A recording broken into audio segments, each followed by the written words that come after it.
So the partnership between John Deere and CTIC spans about 30 years. It started in the late 1980s when John Deere introduced the 750 no-till drill.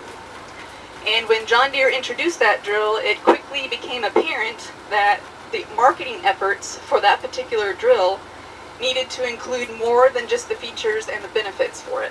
It needed to include a little bit more on the education side, to include more than just the seeding operation.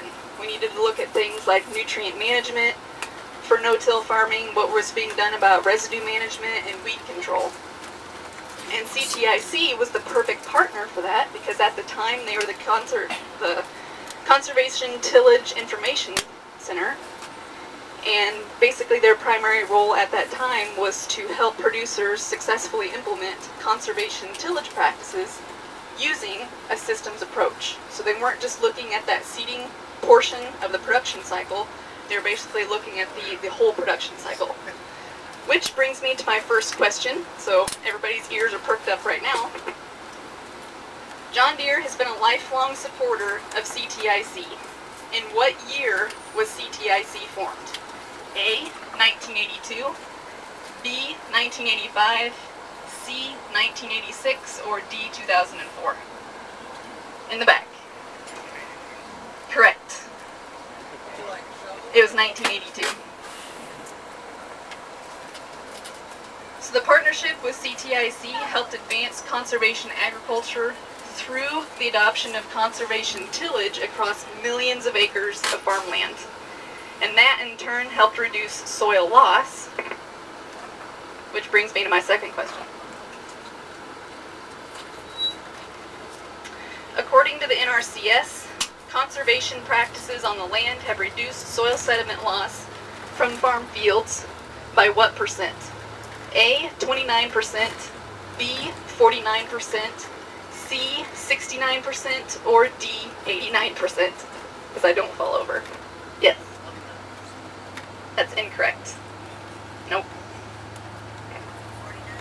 Nope, not 49. 69. Yep, 69%. We have a winner.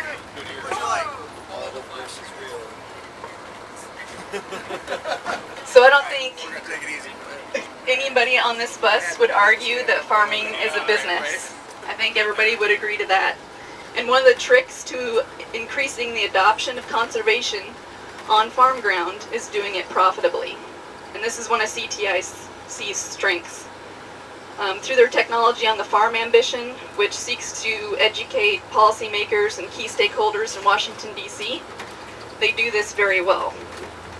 They stress that farming is a business, and the management decisions within that business, there has to be a balance between economics and then the environmental and social concerns for those different decisions. And kind of looking in the past for John Deere, he may have been a pretty good entrepreneur, but when it came to the business side, he had his fair share of struggles. Twice, John Deere faced bankruptcy. The first time was when he was living in Vermont, and this led him to moving into Illinois, which is where he started up his blacksmith shop, and you kind of know the rest of the history on that and the plow. And this leads me into my third question here.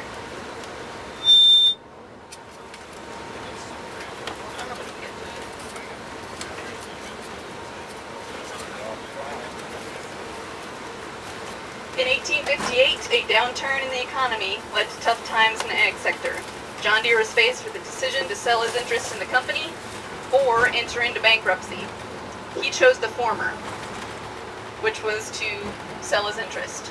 Who purchased his interest in the company at that time? And there's two different choices. There was two people. Yes.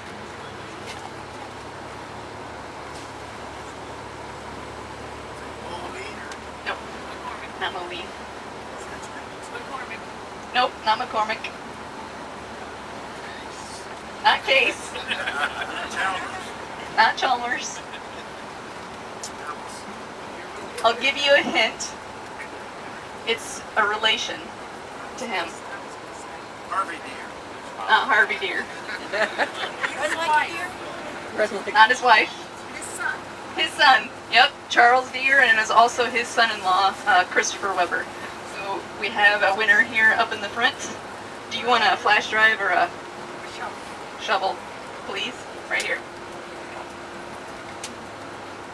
There you are. So, kind of finally here, the transition from the Conservation Tillage Information Center to the Conservation Technology Information Center obviously broadened the scope of what was being focused on for CTIC. They didn't just focus on tillage at that time, it became a technology, and they focused on things like residue management and water quality, and I know today they have a lot of different projects going on for all of those different things to focus on. And the same thing is true for John Deere. We've come a long way with our focus on conservation. We've come a long way since the 750 no-till drill. If you take a look at some of our harvesting solutions, we focus a lot on how to make residue management easier. We have a suite of nutrient application products that focus on the 4R nutrient stewardship. And then we also have a suite of precision ag technologies that focuses on managing crop inputs a little bit easier. So with that, on behalf of John Deere, thank you for letting us be a part of the conservation tour this year, and I hope we have a good day today. Thanks.